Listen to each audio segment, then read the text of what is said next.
I just finished watching the very first season of Drag Race France for my Drag Race Weekly podcast, and I have thoughts. But who's surprised? Raise your hand if you're surprised. Drag Race France was pitched to me as a series that rivaled España. And I agree to an extent. But I also have some maybe spicy opinions on this season. Again, who's surprised? First off, the casting is amazing. And I enjoyed the work that they put into this season as well as into their packages for their TV presence. Something about these contestants was refreshing in comparison to the usual rubric of casting for seasons like US, UK, or even Canada, where the archetypes are pretty similar to each other. I love the representation of bearded queens like Libic Bertha, trans representation like with La Brioche, non-natives like Lolita Banana, and I think the show tries hard to hold space for these contestants that may not be on the vision board to win the whole thing, but they understand that these contestants represent something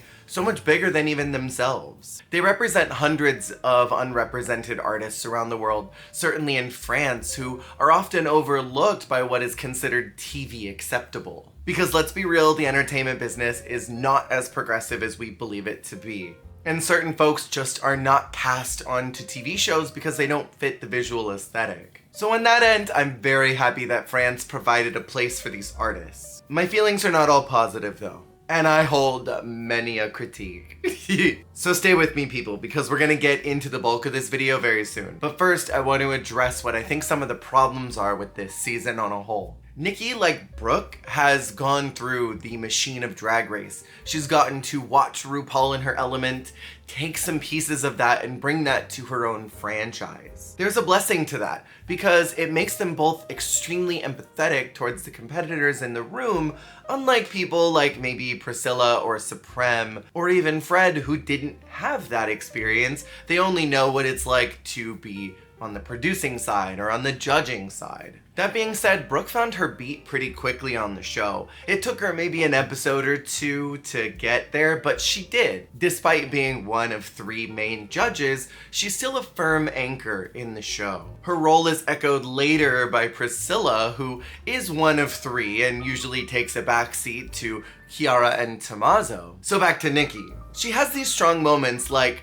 for some of you we agree and for others we diverge. These moments are powerful and raw, they show her unique POV as a host, but then other times she's locked in on reading her cue cards. You can see weekly the gaps where the girls are separated so that her cue card and camera can exist, where RuPaul doesn't really need that. And you can tell that she's staring at them because she breaks from those cue cards to look at the girls, therefore breaking the immersiveness of her as a host who is well prepared. And I'm sure you're wondering, where's the rejudging? I came here for rejudging. But this is all interlinked because my criticisms are linked in with what I think a lot of the show's problems are. Nikki is fine as a host and she's fine as a judge. But she doesn't, in my opinion, break into either one of these roles super spectacularly. Not in the first season, at least. And we all know that Drag Race is an overproduced TV show and its basis in actual competition is muted at best. Drag Race exists to be television, almost nothing more. In franchises like España, yes, I do believe it is a competition before it is TV. And you can kind of see that with every layer of production. And with France, you can see exactly who they want at the end, right from the jump, and Nikki's lack of finesse as a host reveals that overproduction just a little bit more. In the US, if someone is meant to go to the end, the critiques fit the narrative. We saw this with Lexi in the most recent season of Drag Race. She failed so hard that somehow she spun into success. RuPaul knows how to navigate these types of conversations. RuPaul knows how to address these overproduced moments to make it seem natural for us as viewers. The judges, but especially RuPaul, help guide the narrative so that there's very little dissonance between what is happening on TV versus what we are experiencing as the audience. So even though we might be frustrated that someone's getting pushed, the argument is always, well, RuPaul liked it. She giggled, she smiled, she laughed, she wheezy laughed. She really clearly liked that moment. Nikki, in a lot of points in this first season, I think struggles to connect with the critiques. You can see on her face that she's having a hard time grasping onto the words that are coming out of her mouth, breaking into tears with certain competitors having to be eliminated, almost as if she doesn't want to have to do it, but she knows she has to. She chokes on some of her line delivery when needing to solidify why someone is in the bottom or why someone has to lip sync. And she reveals this hesitancy to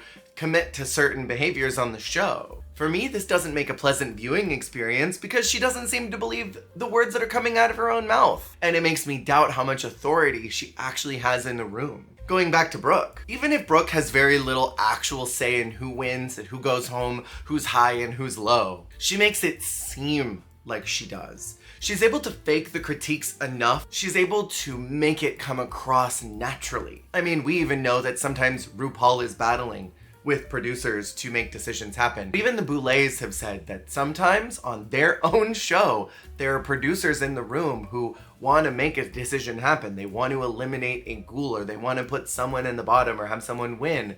And it is a long discussion on who is going to get there, because television is not as cut and dry as it seems like. And so, with all that being said, Brooke is able to fake her authority and her power in a way that Nikki isn't able to in this first season. So with all of this being said, I think this season was very experimental. I think this season was trying to pave a path that was filled with empathy and kindness, being different from the Drag Race machine, but not being very judicial, and certainly not hiding production plans very well. And this is all, of course, my opinion as a non-French person. Maybe French audiences perceive this season very differently than what I've seen. Maybe this is very on par with what you would experience on France reality TV. From what I've read on Reddit, people love this season, and I seem to be an outlier in not having the most spectacular feelings about this season. So today, after all of that exposition, I am going to be rejudging France Season 1 from my perspective. And I want to clarify that when I am doing these rejudging, I'm thinking about the competition side first. Television does come into the back burner for me, and I think, okay, if these two competitors did badly and this one did not so good, if these two have better story, I'm gonna put them in the bottom because they've got something to work out, even if maybe this person was worse. But I'm always judging it with the competition in mind firsthand. And going back to what I said about this season, it doesn't feel like the competition was always the first thought, and that's echoed through a lot of critiques throughout the season. There are points where some queens are very harshly critiqued on one aspect of their performance, and then another one is given a pass on it. My very first frame of reference comes to Lolita Banana in the girl groups, where Kitty Smiles said that Lolita did not deliver and was not able to meet up to the expectations that they had of her. And then Daphne says that Paloma failed in the challenge, but then Kitty retorts, he loves seeing when people fail because then it shows what they can do. But then 2 seconds before implied that Lolita failed in the challenge, but didn't hold any space for her. And these inconsistent critiques create for instability and confusion within the show. And remember that all of these are my own opinions and they have no basis in actual reality. So if you do not enjoy my opinions, you are more than welcome to move on to another video. And if you find yourself getting hot, remember that none of this is real. We're all in the Matrix. None of this is real. I'm not even real. I'm pixels on your screen. Don't let pixels on a screen get you hot. So we're gonna start at the very beginning in week 1. I go back and forth on talent shows for non-All-Stars seasons because I think in the early days, these queens' brands aren't as well known or as visible, whereas by the time they get to All-Stars, their image is better stamped. The audience knows what to expect and we can see them shine. However, yes, and this season and España 2's variety shows proved to me that this challenge is spectacular. Just casting isn't always good in the mainline seasons, and it just needs the right mix of queens. France's show was packed with so much variety that it made it very pleasurable to watch. Most, if not everyone, was incredible. For the top 2, I totally understand why Soa won because her energy in the challenge was impactful. The song was delicate but powerful. And overall, she proved why she deserved that win. However, I also really lived for La Brioche. Her singing was strong as well, and her range was one that I was not expecting. Certainly not from Drag Race. It was almost like a Cynthia Kiss level of, whoa! So then it all comes down to the runway for me. L'Brioche has this beautiful pastel butterfly look that reads as soft and transformative, whimsical, which is all very on brand for her. Or so it seems at this early stage. Soa's comes across so perfectly her, reading as strong and warrior-like. That braiding along the corsetry and the skirt are something that I have definitely not seen on Drag Race before. So then I go back and forth on the two musical presentations. Which one did I think was stronger? And then I bring it down to the runway. Runway, runway. Ultimately, I think I would pull a UK 3 and I would make them both lip sync for the win, and then I would do a separate lip sync for your life. I want to reward both of these divas for knocking it out of the park on week 1, having spectacular runways and branding themselves well, delivering excellence in every single portion of this episode. As for the bottom 2, if Soa and L'Brioche knocked it out of the park, Lova didn't even connect her bat with the ball. Sports. She was so miserable to watch and was a cringe level of hell to perceive. And La Kahena was the pork chop queen for a reason. Not only was her performance a big head scratcher, but her runway was a miss. I'm gonna be boring for week 1 and say that the first eliminated was correct, that La Kahena was the right choice to send home. Week 2 is the acting challenge. This, I dare say, was one of the better acting challenges across the franchises. No one was really hard to watch. Even the performances that I didn't think were super strong, everyone was just naturally funny and was enjoyable to watch. I loved Samantha Valentine's in this. Oops, sorry, I meant Paloma. But I think her runway was a little more low-key compared to some others who took summer with a floral theme to maybe the next level. I loved Cam's presentation on the runway and I thought her silly character was fun to watch. Lova's post-verbal performance was probably one of my favorite things I had seen that entire episode, and my sibling and I giggled over that like thing for like a solid 10 minutes. I cackled so hard, but the judges did not connect with it at all. It left me wondering if I wasn't funny. Meanwhile, La Grande Dame got some very heavy critiques about how it took her a long time to get to the end goal. Even if the edit saved her, it took a long time to get there. This is a critique that's often a kiss of death on Drag Race. If you're halting production and taking a long time to get where you need to go, the judges do not usually give that any room for error, and that's almost guaranteed a bottom placement. Until it's not. And I'm assuming that she wasn't given a bottom placement because she's an endgame player. I'm not afraid of making big swings in competition. La Big Bertha was another one who wasn't spectacular to watch. She wasn't bad, but she wasn't great. And then her runway was the pre-evolution to, but where are the flowers? Okay. I understand the direction that she was going with, but it just, where were the flowers? Where was the summer? Soa's bottom placement was a head scratcher to me this week. It was completely unnecessary. They said that she needed to be stronger because she was so good last week and then wasn't as good this week. So she was punished for slaying really hard last week? That doesn't make any sense. I think she looked great on the runway as this bird of paradise. I thought it was incidentally on theme in the same way that La Brioche's was, in the same way that Paloma's was. It's almost like the producers saw an opportunity to paint Soa as this underdog character, and they wanted to establish that role early, so they gave her this bogus bottom placement. I understand the one next week, but even then, there were others that were worse than Soa. For me, Lova was really high in the challenge, but is low on the runway, but not bottom 2. The spot of the bottom 2 belongs to La Big Bertha because that runway was completely off topic. And La Grande Dame took a very long time to get to the end goal. And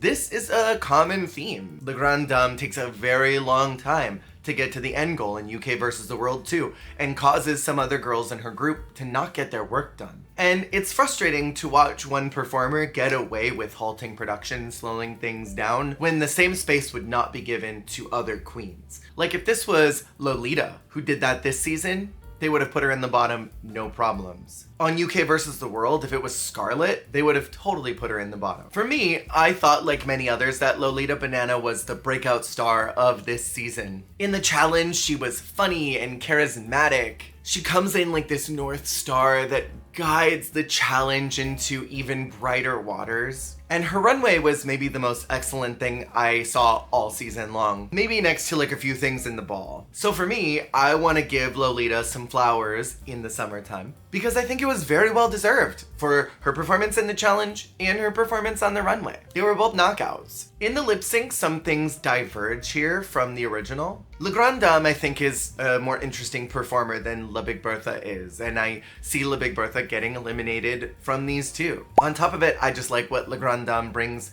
to TV and competition more than I like La Big Bertha. So this pushes Lova forward one more week. Week 3 is the French Ball. This was a fun challenge, but also a little oddly judged. If La Big Bertha was here, she would have been my bottom 2 because of that Jinx Monsoon season 5 promo recreation look.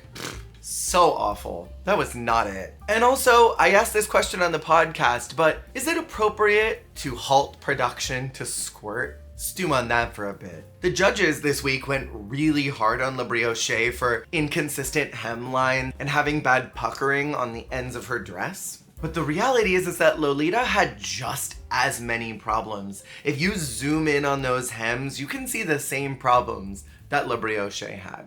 And one thing that bothers me more than anything on Drag Race is inconsistent judgment. If you're gonna go in on one queen, you need to go in on the other one who's doing the same thing. And I don't know, I think La Brioche's first 2 looks made up for the disaster that was that purple garment. In my opinion, Paloma cleared this ball. Cleared it. Even if that look wasn't the most spectacular thing that she's ever created, it was still solid. And this season does come off a little hesitant to double reward people back to back. So if Paloma hadn't won last week, she probably would have gotten it this week. That cheese look with that olive fabric and that huge headpiece was so gorgeous. I love the way that her hair was just cascading down and these beautiful ringlets. That second look, the French stereotype being this very clean white suit with a few colors splattered on it, but not overwhelmingly rainbow, just enough colors to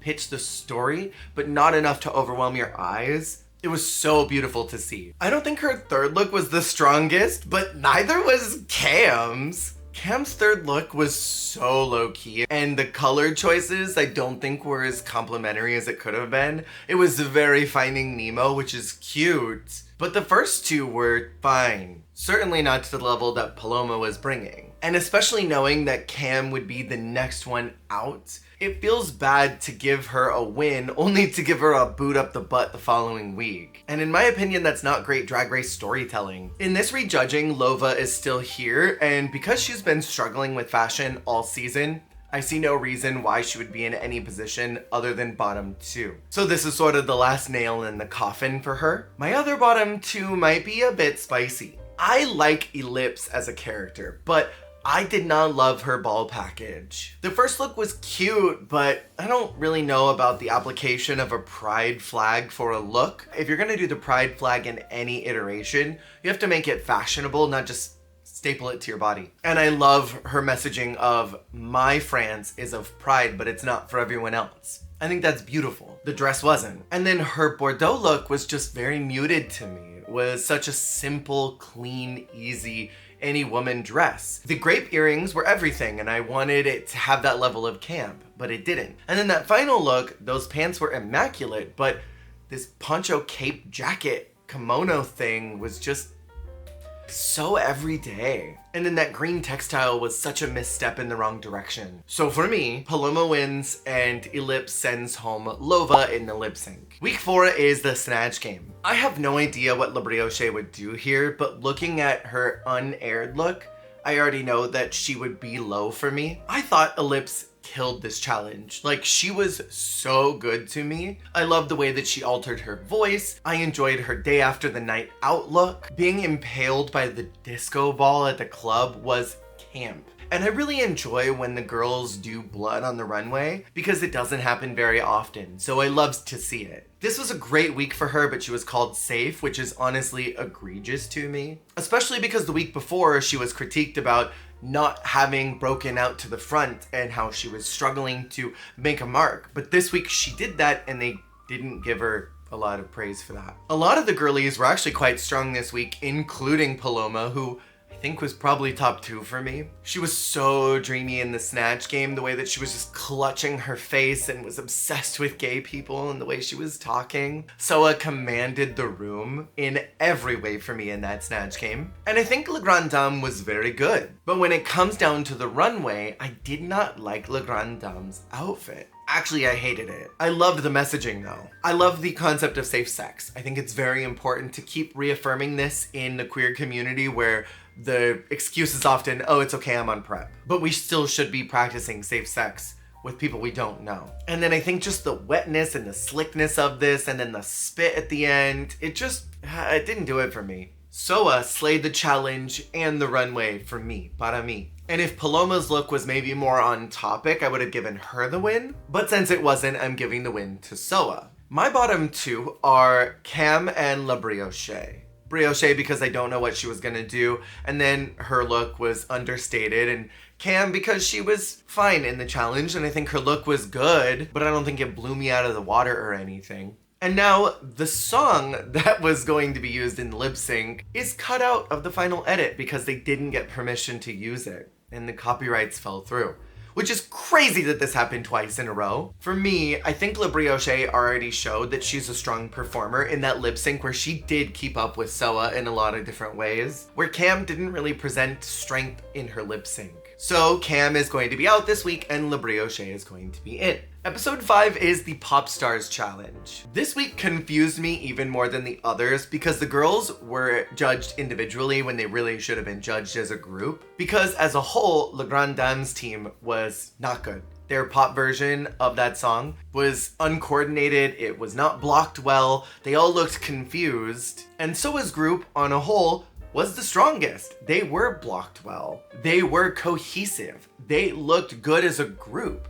They sounded amazing. And overall, I think that rock version was the better version and they captured the essence of it. When the 3 of them came off the stage and marched up to the judges, I was like Vanessa Hudgens going, ooh! For me, the very clear bottom 2 were La Big Bertha and Paloma that week, but they wanted Ellipse out and it was so evident that they were not featuring her at all. However, La Big Bertha is not here. I believe that La Brioche would probably be a little weak here, and looking at her unaired runway, it's also kind of weak in comparison to Le Grand Dame. I understand Soa winning this week because I think she was very strong, but I think Lolita was just as strong as her, and I think her runway concept and execution was more interesting to me. This conversation about undetectable being untransmittable is very important. And again, last week, they rewarded Le Grand Dame for talking about safe sex, for talking about using condoms. And then this week, when a similar story is being echoed by Lolita, they hold space for it and they say that it's good, but then they don't reward it when that was almost the entire reason why Le Grand Dame won last week, was because her condom runway was something that they thought was an important conversation. On top of her doing good in the challenge. And then I don't understand Kitty going on and on about how Lolita did not meet up to expectations because she was so good this week. And then Ellipse's bottom placement was so nonsensical, so this entire team is high, the other team is low. And she obviously was on production's radar to go, so they had to give her this bogus critique that she wasn't giving a lot of diversity in her runway so that they could solidify sending her home. It was dumb. And I know I've already complained about it, but saying that Lolita failed in the challenge and that she didn't deliver what she could have, but Paloma failed, but it's exciting because then she gets to show what she really can do, is crazy. What's the tea here? Is this totally mistranslated or what? Even if it was, why would you mistranslate it to make it look like they hate Lolita Banana? Because it comes off slightly xenophobic to me. Why is it okay for Paloma to fail, but it's not okay for Lolita to fail? This critique disturbed me, and it goes back to what I said earlier. The show holds space for other contestants almost to the rest of the cast's detriment. But then it reveals its inconsistencies when it's favorable to do so. Production was so kind to half of this cast, but then wasn't to the others. So again, my win goes to Lolita, and my bottom 2 are La Brioche and Paloma. La Brioche is definitely out this week because there is no way in hell that Paloma would not slay the hell out of that lip sync again. Week 6 is the perfume challenge. Can we get this challenge more often, please? I think it's great. However, I did not enjoy that production gave them boxes of things to brand themselves with. Don't give them materials, let them do whatever they want to do, because then it limits what they're doing with their branding, especially the fact that they didn't even get to choose the boxes that they were going to work with. I know that I'm coming off really stan culture for Lolita here, but I think that she was the most on topic for the challenge. She did to me kind of like what Jinx did during her perfume challenge. She was funny, she was silly, she was promoting a real thing, but also being tongue-in-cheek about it. Whereas Paloma did more of the Alaska route. They were both funny and entertaining, they branded themselves well, provided what could be a real perfume, but did it in a drag way. So then it comes down to the runway for me. Both of them were knockouts. I loved Paloma doing this fashion illustration come to life, and Lolita on those stilts was everything. I think for concept and execution as well as runway package, I'm giving it to Paloma this week. The runway was couture and chic and somehow timeless. Lolita was a really big wow, and that gives her points in my book, but not quite enough to take the win from Paloma. Because I think the dreaminess she had about her commercial was something that I really wanted to see. I was neither here nor there about Ellipse's unaired runway, and she is here this week. And I don't see her performing spectacularly, because I just don't see a solid brand for her to latch onto with these materials. My other bottom two, and I know it's probably controversial, and I know I'm gonna get some heat for this. I know that it's coming across like I don't like her. My bottom two is La Grande Dame. I thought she was hard to watch in the challenge. I don't think that she stayed on topic. I think if anybody was off topic, it was her. And again, she took a really long time to get where she needed to go. Her runway was pretty, but was it any better than the others? I don't believe so. So for me, it's La Grande Dame and Ellipse in the bottom, with Paloma winning the challenge. And I do believe that Ellipse would go home here. Episode 7 is the makeover challenge. I've been a little grouchy about this season, but nowhere near as grouchy as I've been during this episode. I cannot think of a season where they gave them less time to prepare their makeovers, stamp their brand on their makeovers, teach them how to do their signature walk, teach them how to present on the runway in such little time.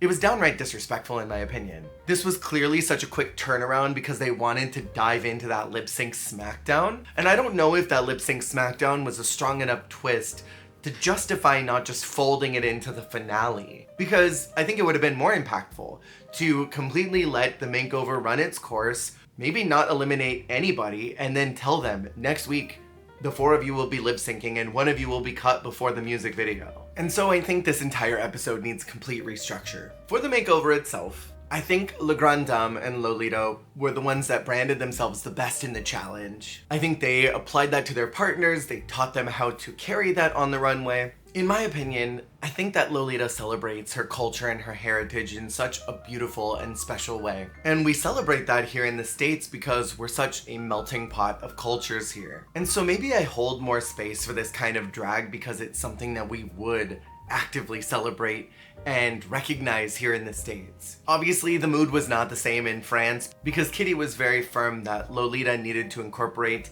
and infuse more France into her drag. I don't know, man. I feel like if you cast a Mexican queen who celebrates being Mexican, why would you ask her to then do something different than celebrate that? I understand that it's Drag Race France, but nowhere in the casting does it say you must be XYZ to join. You just have to do drag the way that you want to do it, and then take some critiques. And from what I could see, Soa celebrates her culture just as much as Lolita does. But it was not a problem when Soa did it. It was not a problem when Soa did it during this challenge or during the ball. And so again, it reads to me as a little bit xenophobic. So this week, I'm pulling yet another UK 3. No one is going to be in the bottom, and we are going to have La Grande Dame and Lolita lip sync for the win. I think either one of them could take it, but I've not given any flowers to La Grande Dame, so I'm gonna give her one here right before the finale. And so in the finale, episode 8, is where I would fold that lip sync smackdown into the bulk of the episode, and that would be how it all starts. Whoever loses does not go to that final performance. Going off the original structures, Soa and Lolita were both equally strong performers, so it really goes down to production on who they want to see in the finale. For me, I like them both. who do I think would be able to win in a final lip sync, I think it would be Soa.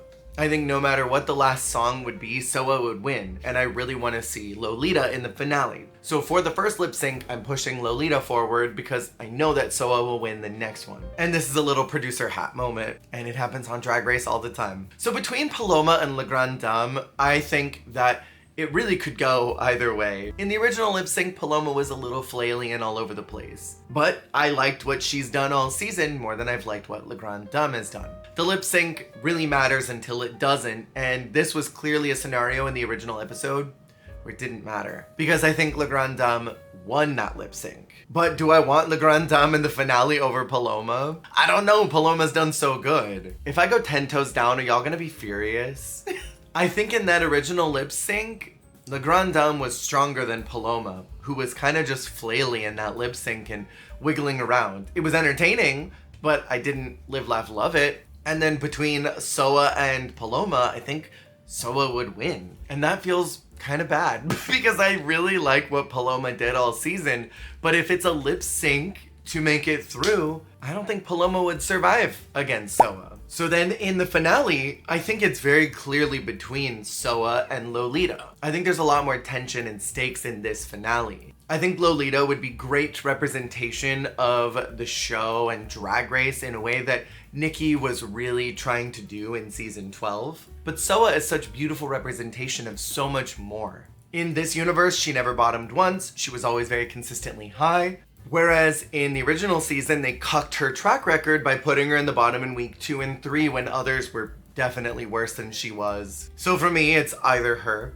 or Lolita for the win. Now in a universe where I was being a little more producer hat about it, I would have eliminated La Grande Dame and Paloma would be here, and I think it would be between Paloma and Soa to win. In Drag Race France Season 1, I think it was very clear who they responded to and who they didn't. And I disliked how a lot of these queens were mistreated in their criticism where others were given passes for the same thing. While there was a lot of space and empathy provided, it wasn't to the extent of the entire cast roster. I am looking forward to the adjustments that are made in Season 2, and I've heard that it gets better in Season 2, because I think this was a great rough draft for something that could have been even more refined. And I think it does speak volumes that La Kahena and Soa, La Grande Dame were all selected to move on to All-Stars seasons, and why Lolita was invited to be the host of another franchise. This cast is very strong. The season around it, not so much. And I want to clarify, of rough draft seasons, this was definitely stronger than Holland 1. It was incredibly stronger than I think even Down Under 1 was. Maybe just a hair weaker than Canada 1. UK 1 and España 1 both have chokeholds on these rough draft seasons. Hell, I think that France was even better than season 1 of mainline Drag Race. What did you think of this original season? And who was your breakout star? Thank you for watching yet another Rejudging video. Please be kind in the comments and I will see y'all on the flip. Girl, I filmed for an hour. This is crazy.